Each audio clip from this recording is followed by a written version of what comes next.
Hey, what's up guys, I am Shobhan Chaudhary, back to the new video।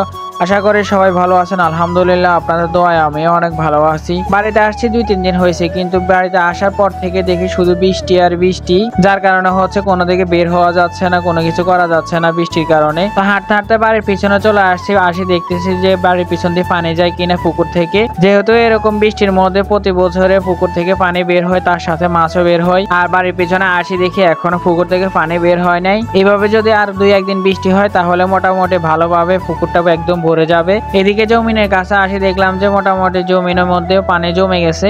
এই জমিগুলোর মধ্যে হচ্ছে তেমন পানি জমে না, যেহেতু এগুলোর পাশে যে একটা খাল আছে, ওই খালটা হচ্ছে একদম নদীর সাথে অ্যাডজাস্ট। আর এই জমিতে যত পানি আসে সবগুলা পানি নেমে যায় তাড়াতাড়ি। আর আমি চারিদিকে খুঁজতেছিলাম গাব, যেহেতু বৃষ্টির কারণে পারা যাচ্ছে না, সবগুলা গাবে হচ্ছে বাদুড়ে খেয়ে নেয়।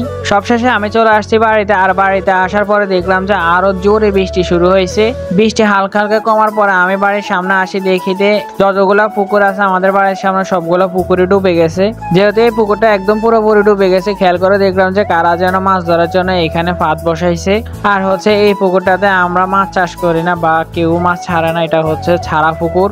এদিকে সামনে যে 2টা পুকুর আছে এটাতে হচ্ছে আমরা মাছ চাষ করি। এগুলাতে দুঃখের বিষয় হচ্ছে এই বছর আমরা এইগুলাতে কোনো ধরনের কোনো মাছ চাষ করি না, ওই কারণে এইগুলা আমরা নেট দিয়েও বাঁধি নাই। এখানে যে 2টা পুকুর আছে এগুলা খুব তাড়াতাড়ি বৃষ্টির পানিতে ভরে যায়, কারণ হচ্ছে আমাদের বাড়ির যে পানিগুলা আছে সবগুলা পানি আসি এই পুকুরটাতে জমে, যার কারণে হচ্ছে একটা পুকুর থেকে আরেকটা পুকুরে পানি যায়, তারপরে 3টা পুকুরের পানি একসাথে হয়ে যায়। তা আমি আর কি করব, এখানে দাঁড়ায় দেখতেছিলাম যেহেতু পানি যাচ্ছে, সো এখান দিয়ে কোনো মাছ বের হয় কিনা। আমরা হচ্ছে এই বছর নতুন কোনো মাছ ছাড়ি নাই, আর যা আছে সবগুলো হচ্ছে আগের মাছ। দেখতেছিলাম যে বড় কোনো মাছ বের হয় কিনা, আর ছোট ছোট মাছ যা বের হয় ওগুলো হচ্ছে গুড়া মাছ। বেশ কিছুক্ষণ দাঁড়ায় থাকার পরে দেখলাম যে এখান দিয়ে কোনো ধরনের কোনো মাছ বের হচ্ছে না, টুকটাক গুড়া মাছ বের হচ্ছে।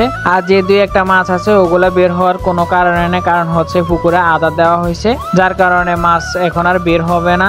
ওইগুলোর ওইখান থেকে আমি চলে আসি, আমি দাঁড়ায় আছি আমাদের যে বাঘের পুকুরটা আছে ওইখান থেকে চলে আসি, আমি দাঁড়ায় আছি আমাদের যে বড় পুকুরটা একদম ভরে গেছে ওইখানে। এখানে আসি দেখলাম যে এই পুকুরটাতে মোটামুটি মাছ বের হচ্ছে, সবগুলা হচ্ছে বড় বড় পুঁটি মাছ।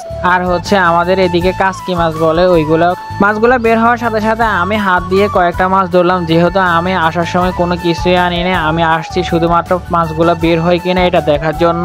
মোটামুটি হাত দিয়ে ভালো মাছে ধরা গেছে, যার কারণ হচ্ছে পানিগুলা একদম আস্তে আস্তে যাচ্ছে, যার কারণে এটা হচ্ছে রাস্তা আর অনেক চওড়া। মাছগুলা যাওয়ার সময় অনেক আস্তে আস্তে যায়, আর পানিও এখান দিয়ে অনেক আস্তে আস্তে যায়। হাত দিয়ে ধরতে ধরতে খেয়াল করে দেখলাম যে এক পর্যায়ে আমি আর হাত দিয়ে ধরতে পারতেছি না, অনেকগুলা মাছ একসাথে বের হইতেছে। এক পর্যায়ে আসি আমি একদম মাটির সাথে বসে গেছি, যার কারণে আমার গায়ের সাথে মাছগুলা আটকে যায়। যেহেতু এক হাতে ফোন ছিল আর এক হাত দিয়ে মাছগুলা খুব ভালোভাবে ধরা যাচ্ছে না। এদিকে হচ্ছে বৃষ্টিও আস্তে আস্তে বাড়তেছে আর পানিও অনেক জোরে যাইতেছে। আর এই সময় এরকম মাছ ধরতে আমার কাছে অনেক ভালো লাগে, যেটা বলার মতো না। বেশ কিছুক্ষণ মাছ ধরার পরে খেয়াল করে দেখলাম যে এখন আর ওরকম বেশি মাছ আসতেছে না, একসাথে একটা একটা করে আসতেছে মাছ। এদিকে আমি যতগুলা মাছ ধরতেছি সবগুলা মাছই উপরে মাটিতে রাখতেছি, যেহেতু আমি আসার সময় কিছু নিয়ে আসি নাই। সো মাছ ধরার পরে আমি খেয়াল করে দেখলাম যে এখানে অনেকগুলা মাছই লাফায় লাফায় চলে গেছে, যেহেতু চারিদিকে মোটামুটি বৃষ্টির কারণে ডুবে গেছে, হালকা একটু জায়গা খালি আছে এই জায়গার মধ্যে। এরপর আমি চলে গেছি বাড়িতে। আর বাড়ি থেকে আসার সময় আমি একটা মগ নিয়ে আসছি, আবার সাথে করে সোহানরে নিয়ে আসছি। ওর কথা হচ্ছে আমরা একা একা মাছ ধরলে হবে না, আমি যাইতে হবে, আমিও ধরতে হবে মাছ। মগ নিয়ে আসার পরে খেয়াল করে দেখলাম যে পুকুর থেকে পানি অনেক জোরে বের হইতেছে, তার সাথে মাছও অনেক বেশি বেশি করে বের হইতেছে।